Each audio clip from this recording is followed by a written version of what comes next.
Rho is the Greek that measures an option's sensitivity to changes in interest rates. It's often the forgotten Greek and is overlooked or casually dismissed by almost everyone.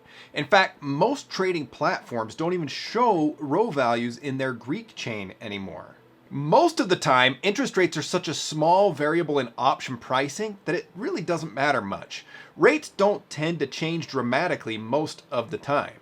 But right now, Rho is making waves in the options market. With 10-year US Treasury yields surging almost a full percentage point over the last month and a half, option pricing is changing significantly. I want to talk about why interest rates matter in option pricing, how markets are being impacted right now, and how calls and puts are impacted differently.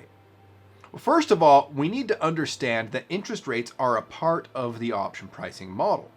The reason for this has to do with the cost of carry and the potential opportunity cost of buying an option contract. The interest rate measured is the market free risk rate, which is the rate on US Treasuries. Calls have a positive relationship with interest rates. In other words, they have a positive Rho. This means that when interest rates increase, the value of a call option increases. We can think about it this way. Calls can be used to leverage a stock. Essentially, we have some of the upside potential that comes from owning the stock without having to lay out all of the cash required to buy the stock. Let's say we have a stock that's trading for $50 per share.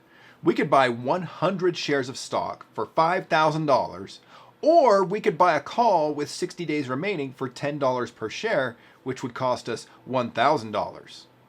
We could, in theory, buy the option for $1,000, participate in the upside potential of the stock, and simultaneously earn interest on the $4,000 saved by not purchasing the stock.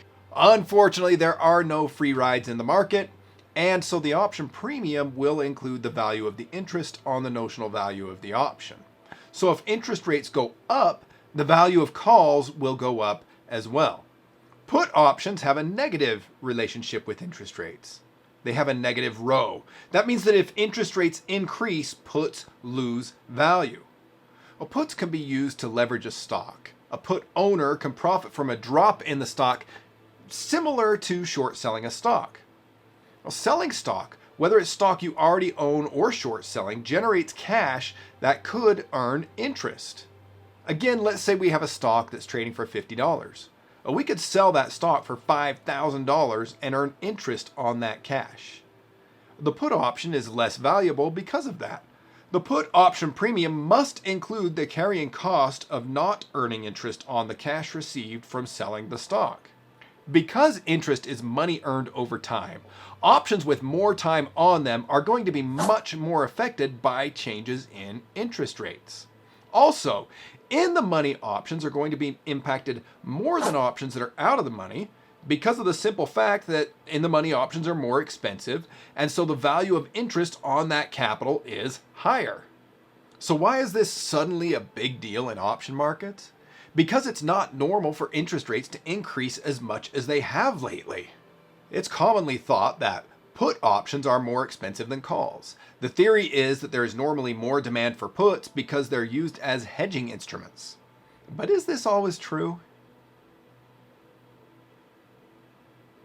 The answer is not really. Well, let's look at an option chain on SPY as an example. I picked SPY because it's one of the most liquid securities in the market, and so it makes a great example. Right now, if you look around, most stocks are going to have option chains that look very similar to this one.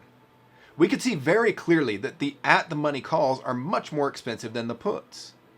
If we look at equidistant in-the-money options, as measured by delta, the calls are trading for more than the puts as well. However, if we look at equidistant out of the money options, the puts are a bit more expensive than calls.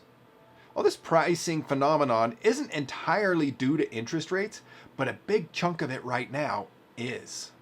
With the recent rise in interest rates, we're seeing call values increasing dramatically relative to puts. And this is especially true the further out in time we go. For example, on Microsoft, a 25-day at-the-money call option is about 15% more expensive than the put. If we go out to January of 2026, though, an at-the-money call is more than 60% pricier than an at-the-money put. Well, to be fair, 2-year calls are almost always going to be more expensive than 2-year puts, but not by 60%. If we look at the row on these options, we can see that the calls have a row of 3.42 and the puts have a row of negative 3.4. That means if interest rates increase by 1 percentage point, calls gain 342 in value and puts lose 340. That's almost a $7 difference. And this isn't just Microsoft. Across the market, I'm seeing this phenomenon on all kinds of stocks across all kinds of industries. Row, the seldom used, forgotten Greek, is reminding us all that yes, interest rates matter. If you enjoyed this video, please leave us a comment, give us a like, and hit subscribe.